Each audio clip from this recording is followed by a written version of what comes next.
It's bad timing, for sure, if you're looking to get on the road to homeownership. You'll find a meager inventory of homes for sale, largely a list of overpriced crumbs. Certainly, mortgage rates have dropped nearly a full point since November, but they remain double what they were during the pandemic. Talk about an affordability punch-out. Sorry to say, it's going to get worse before it gets better. Let us count the ways, starting with interest rates.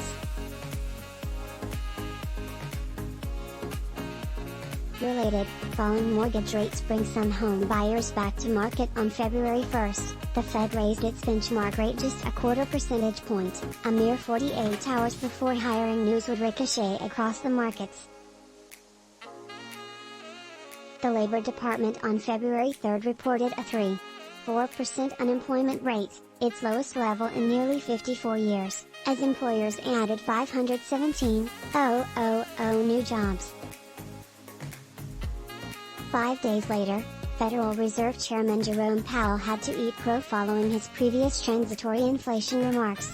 "We think we are going to need to do further rate increases," Powell said.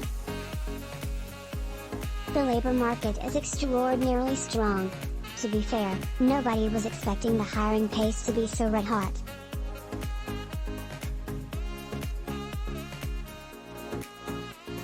Job counters were expecting a gain of 106,000.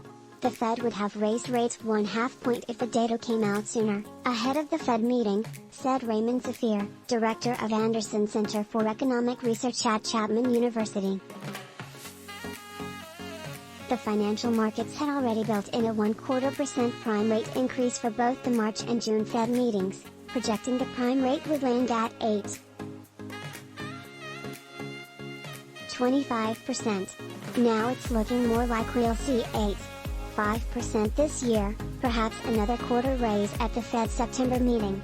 Translation: expect higher interest rates for short-term credit cards, home equity lines of credit and auto loans. While the 30-year fixed mortgage isn't directly tied to the prime rate, more rate hikes won't help in the near term as mortgage markets will be seeking higher yields for investors. Expect mortgage rates to rise over the next several months. If you can, take an even higher rate now. The trade-off for a higher rate is either 0 points or 0 points and 0 cost.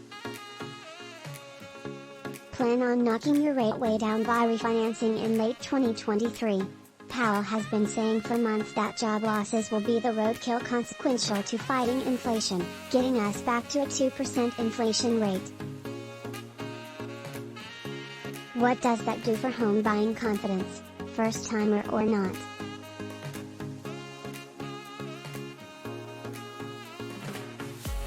Fannie Mae Home Purchase Sentiment Index, a national housing survey, indicated only 17% of respondents in January believed it was a good time to buy.